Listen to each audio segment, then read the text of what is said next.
Who I am, I'm James Getman. I'm from Davenport. I'm the director of the Iowa State chapter of Iowa Normal. I've been telling you to get involved in the political process. And I guess, can I get a show of hands of how many people that went to the Iowa caucuses? Anybody? All right, that's a pretty good number.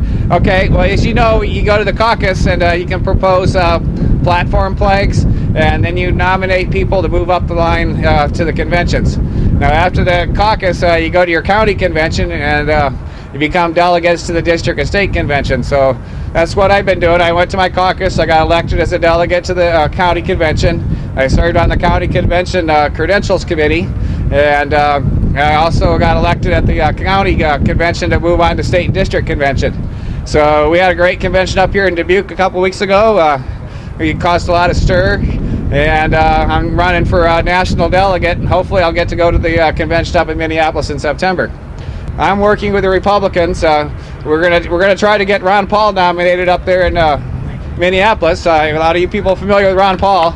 Yay! Yeah, the revolution, man, it started.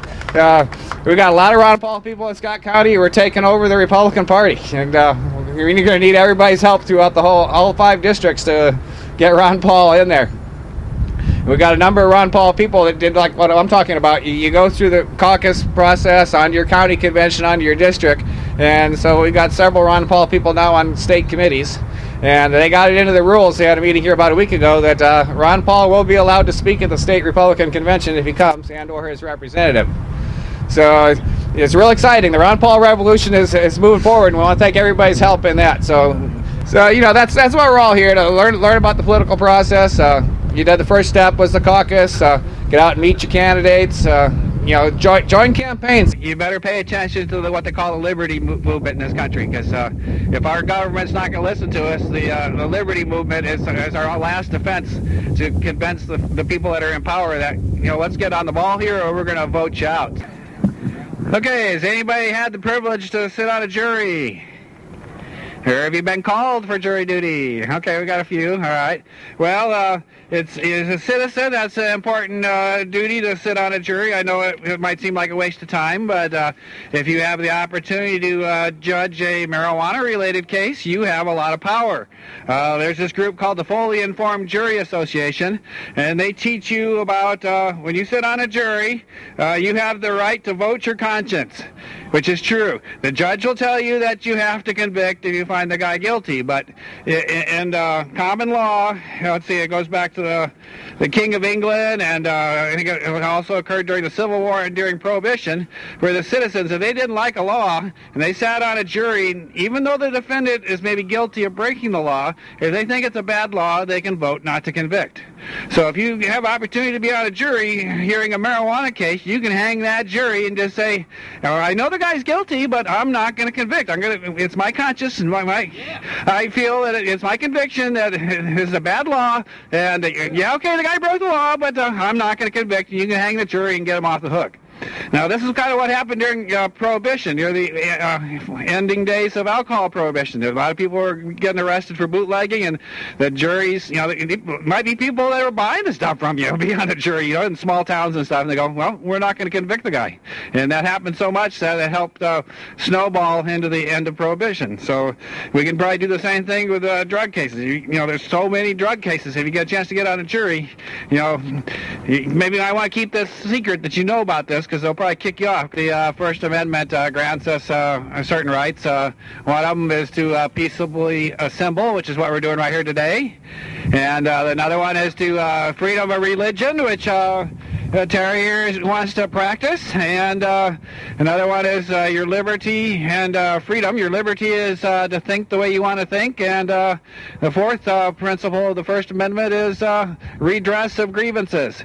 If the government's done you wrong, you have a right to petition the government, and they're supposed to at least hear your petition and possibly offer a satisfactory remedy.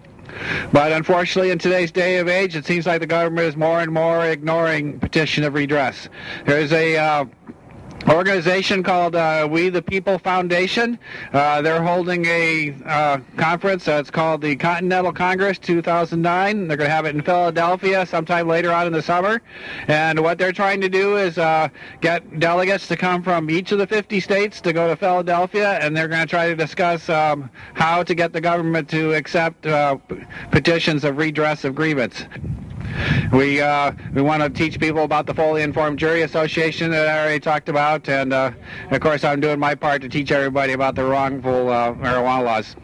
So learn all you can about liberty type issues. So read the Constitution, the Declaration of Independence, and when lawmakers try to tell you something and you know it's outright wrong, you can point to it in the Constitution and say, well, here it is. You know, we want to abide by the rules. I mean, that's one of the things that Carl has been complaining about, is that the federal government's not even abiding by their own rules. You know, we got to point out to them, like, here's the rule. You know, we want you to enforce the laws. Either that or let's change them. You know. Carl is talking about how we got to fight with the state and the federal level. Well, I would like to work on the grassroots level of our community.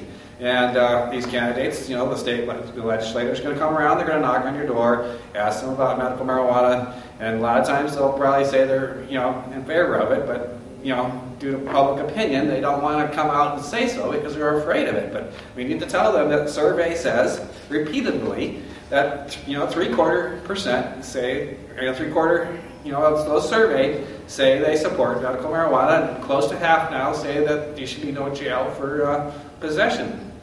And another thing that you can do is get involved in your local politics. If we can't do it on the national level, we're going to have to proceed on a grassroots level, which is just what we're doing here. You know, we're having our community forum. You know, I'd like to have seen a lot more people here, but hopefully we're going to get some press, and that will explain, you know, our story. Defend the rights of the citizen. Someone said to me at the rally up there in Des Moines in May, you know, if you don't use your rights, they go away. So we have to participate in the process.